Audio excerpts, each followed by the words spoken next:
Hai my friend, selamat datang di Garasi Musik dan hari ini kita kedatangan tamu yang sangat spesial sekali dari Indramayu. Tentunya dia adalah gitaris, salah satu gitaris Indramayu, Opik Jazz. Halo Bang Opik. Dan mengenai dia, sebelumnya saya mencari referensi tentang Mas Topik ini dari medsos dan saya sangat tertarik juga dengan beberapa postingannya gitu. Dan ternyata cukup unik ya. Sepak terjangnya di musik ini lumayan lama ya berarti ya? Ya, lumayan sih. Lumayan lama. Dan ketika saya mengikuti salah satu forum di Indramayu gitu, dan salah satu yang sebagai bentuk pembeda musik itu adalah Mas Opik. Makasih. Ketika yang lainnya gitu main ngebut-ngebut gitu kan, speed, ugal-ugalan, ternyata pas berhenti di seksinya Mas Topik, loh, kok ada apa namanya? Ada slow gitu. Tapi tetap dapat gitu. Apa namanya? Dari soundnya, kemudian dari feel-nya juga. Dan saya simpulkan itu kayaknya jazz. Ini bener, rasanya jazz banget. Dan satu pertanyaan yang pertama, kenapa jazz? Jadi gini, pada awalnya sih sebetulnya karena kita tidak bisa tidak bisa lepas dari lingkungan lah. Okay. Karena waktu itu saya ini saya bicara awalnya suka gitar dulu ya. Okay. Saya termasuk yang terlambat sebenarnya belajar gitar. Terlambat belajar gitar? Dari umur berapa? Saya belajar gitar itu mungkin udah hampir 20-an. Jadi waktu itu Oke, 20. Oh iya ya, berarti ya udah gede lah ya? udah gede. Jadi 2009-an lah. 2009 saya belajar gitar itu karena dulu kebetulan waktu kuliah itu kan posisi kos-kosan saya itu di belakang ini UKM musik lah gitu. Okay. Jadi setidaknya saya kalau misalkan mereka lagi latihan, saya dengar lah gitu. Berarti dipengaruhi dari lingkungan itu ya? Ya. Jadi tapi di situ juga saya bergaul sama anak-anak fotografi gitu. Akhirnya saya nanya ke teman gitu. Okay. Jadi dua-duanya saya tanya. Kalau saya harus milih gitu hobi gitu. Karena waktu itu lumayan ini juga sih perkuliahan di semester 7-8 kan udah mulai sedikit lah ya, udah menjelang tugas akhir lah ya. Jadi banyak waktu luang, saya pengen punya hobi deh gitu. Akhirnya saya tanya-tanya ke anak fotografi, kemudian saya bandingkan dengan ke anak-anak musik lah ya secara umum. Kalau di fotografi itu mereka bilang itu lebih high budget apalah itulah. Jadi karena kamera mungkin sensitif kan, berjamur dan sebagainya lah ya. Jadi untuk mungkin karena perlengkapannya juga semuanya membutuhkan high lah ya. High, maintenance juga lebih rumit gitu kan, terus sensitif. Jadi ada kena goncangan dan sebagainya lah gitu. Terus kemudian saya tanya ke yang suka gitar apa gitu, susah nggak sih gitu. Kalau gitar ya paling ke senar aja sih. Itu pun kalau misalnya kayak kita neck backup itu kan itu bisa istilahnya lebih lama lah ya, bisa mungkin setahun kan.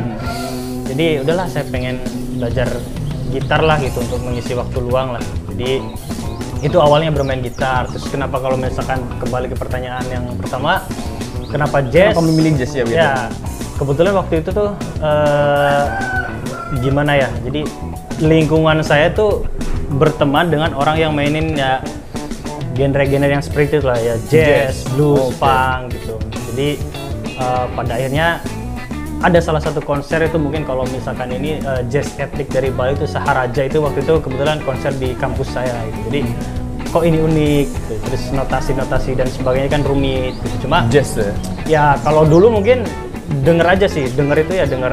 Saya eranya di tahun 2000 itu hip metal. Jadi saya ikuti hip metal, Limp Bizkit, Linkin Park, POD, Papa Roach dan sebagainya gitu kan. Terus ya rock juga saya ikuti gitu. Makanya ya gini Mas, banyak.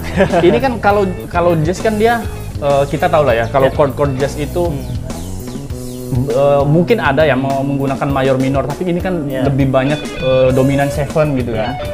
Itu kan kalau kita belajar, saya pribadi gitu pertama kali belajar di musik itu ya tentunya kita harus chord dasar dulu. Itu langsung pertama kali langsung jazz gitu. Jazz kan lumayan gitu teknik-teknik dari musik jazz itu sendiri. Iya, kalau itu sih basic saya kan sebenarnya dari dulu lah ya. Pada awalnya memang saya jadi saya tuh maniak baca lah gitu, maniak baca. Kutu buku. Teman-teman, ternyata inilah rahasianya. Kenapa dia sampai sehebat ini kutu buku. Terus waktu itu saya nemu majalah Gitar Plus edisi tahun 2005 apa 2006 lah. Waktu itu ada mungkin teman-teman ada yang kenal lagu apa namanya tuh musik Saint Loco. Waktu itu yang featuring sama Astrid itu yang paling meledak gitu kan. Itu kan era-eranya hip metal, Linkin Park dan sebagainya itu kan. Jadi Saint Loco itu salah satu ya band yang mengusung hip metal di Indonesia lah. Nah, jadi gitarisnya itu bilang, jadi Mas Iwan kalau nggak salah, Iwan Saint Loco itu bilang, dia ada quotes gini, if you can play jazz, you can play anything. Kalau kamu bisa jazz, kamu bisa segalanya. Karena waktu itu kok berbeda ya, dia main hip metal dengan sound-sound gaharnya gitu kan. Tapi dia juga saya ulik lagi, dia ternyata belajar jazz juga gitu. Jadi, kok unik gitu. Terus, jadi dari situlah itu quotes itu yang pertama kali ngebangun, ditambah lingkungan pertemanan yang memang genrenya seperti itu. Jazz ya? Jazz, karena dipengaruhi oleh lingkungan itu tadi ya? Juga, ya. Oke, karena jazz. Dan saya juga tadi ketika kita ngobrol di belakang itu, saya lebih banyak mendengarkan musik-musik yang diputar itu Eric Johnson. Iya.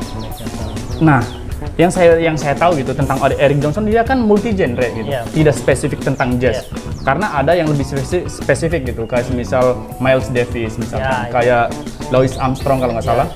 Nah, dia kan lebih ke spesifik ke sana kan arahnya. Kenapa Eric Johnson yang notabene dia tidak spesifik ke jazz?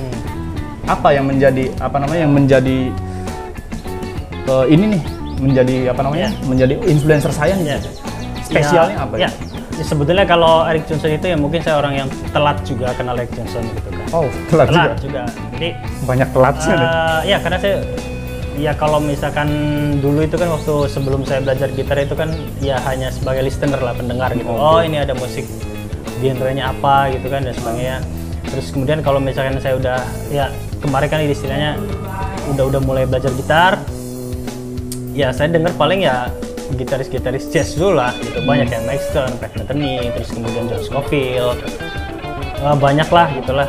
Terus kalau misalkan pemain saksofonnya ya gitu yang tadi bilang Louis Armstrong, kemudian Charlie Parker, banyak gitu, ya. Jadi saya ke arahnya itu jazznya juga jazz memang yang jazz yang klasik lah, maksudnya klasik itu yang di era tahun 30-an. Jadi dulu itu di New Orleans itu jazz itu ya biasanya buat pengiring-pengiring dansa aja gitu dalam brass sectionnya gitu. Terus akhirnya kan jadi ada beberapa era Mas. Jadi di tahun 30 itu di style jazznya seperti A, di tahun 40 seperti apa gitu. Terus istilahnya jazz terus berevolusi lah. Sampai sekarang mungkin jazz karena banyak event juga di Indonesia kayak Java Jazz yang akan nanti istilahnya digelar juga nanti kan di Jakarta itu kan. Jadi jazz sekarang udah mulai di berarti nanti pasti nonton ya ke sana Jakarta. Insya Allah. Jazz banget karena memang pertama kali saya ketemu Mas Opik ini ada forum di Indramayu Kota gitu. Dan ketika ya itu tadi kan pas lagi season pertama gitu kan kenceng, kedua lebih kenceng lagi, ketiga kenceng juga. Pas stop di Mas Topik ini, loh kok slow gitu kan dengan memainkan harmoni dan lain sebagainya tuh ini kok ternyata tidak melulu tentang kecepatan.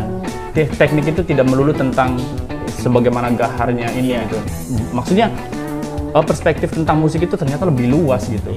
Dan banyak bisa kita nikmati gitu sebetulnya gitu, dari tone-tone itu sendiri. Oh ya, saya juga tadi kan sebetulnya belum terjawab juga kenapa Eric Johnson ya? Iya, Eric Johnson kan?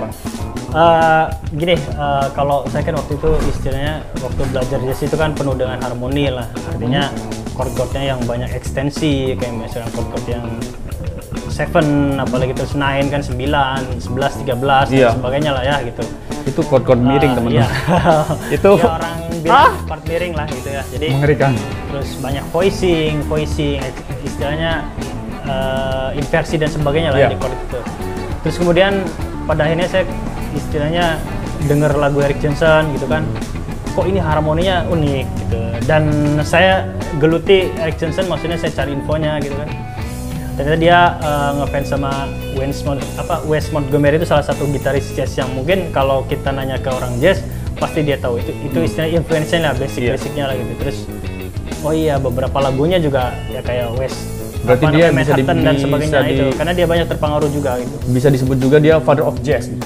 Ini. Jadi Wes Montgomery itu salah satu istilahnya influence-nya Eric Johnson, selain dia Jimi Hendrix, kemudian Stevie Ray Vaughan dan sebagainya. Makanya beberapa lagunya kalau kita ikuti albumnya itu kan ada judulnya SRV untuk menghormati Stevie Ray Vaughan gitu kan. Terus kan Song for George itu untuk menghormati pertemanannya dengan George Harrison itu gitarisnya The Beatles. Oh iya iya. Terus West itu ada itu kan.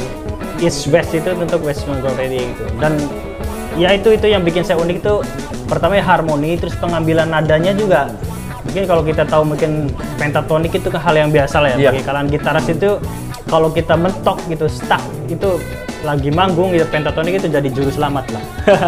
Tapi Pentatonik gitu ya? Ya, pentatoniknya istilahnya sequence pentatoniknya si Eric Johnson itu beda alur gitu. Jadi mungkin kalau yang peka, oh ini tetap pentatonik tapi kok dimainkan dengan cara berbeda itu yang uniknya tuh. Makanya fingeringnya juga kita harus punya effort sendiri, punya usaha sendiri. Nah itu dia, pertama kali kenal musik, kemudian pengen belajar musik langsung ke jazz. Dan Mas Taufik, ini kan saya jujur nih kalau untuk musik jazz itu mungkin saya pernah mendengarkan, mungkin sering juga mendengarkan, tapi untuk terjun ke sana itu sekarang ini saya belum ada kapasitas ke sana. Mungkin karena saya juga tidak terlalu menyukai gitu. Ini kan jazz itu satu genre yang unik sebetulnya. Khas dari musik jazz itu apa sih? Jadi gini, kalau untuk pembeda musik jazz dengan musik lain mungkin ini saya kategorikan ada 3 atau 4 lah ya. Jadi hal yang bikin oh ini jazz gitu. Pertama itu blue note.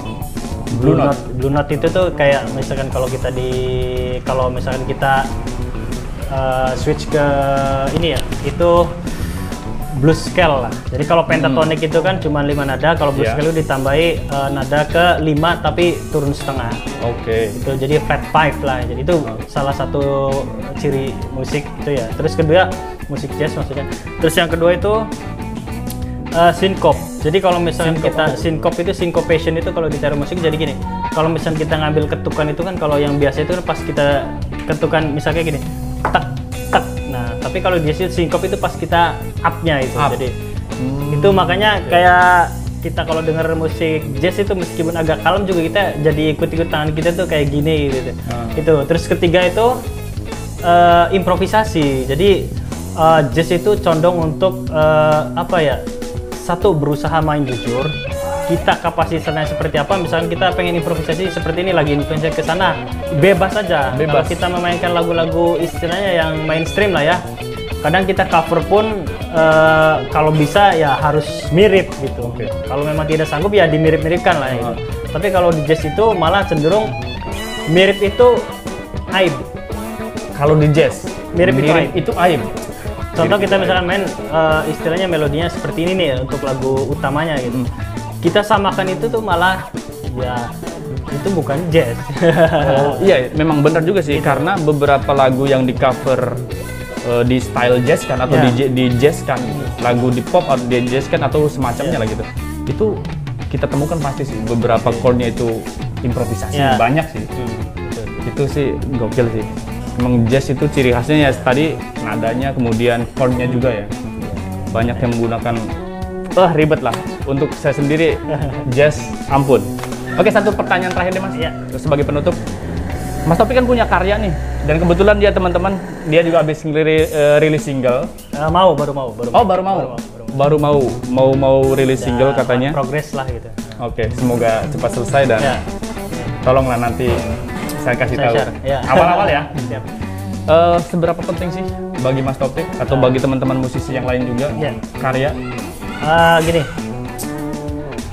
dari bacaan saya itu kan dulu istilahnya saya senang-senang buku-buku filsafat juga. Jadi kan ada ungkapan gini, jadi cogito ergo sum. Jadi saya berpikir maka saya ada. Dan itu saya aplikasi bahwa saya sebagai istilahnya ya musisi juga nggak tahu lah, seniman lah ya lebih general. Jadi kan saya berkarya maka saya ada.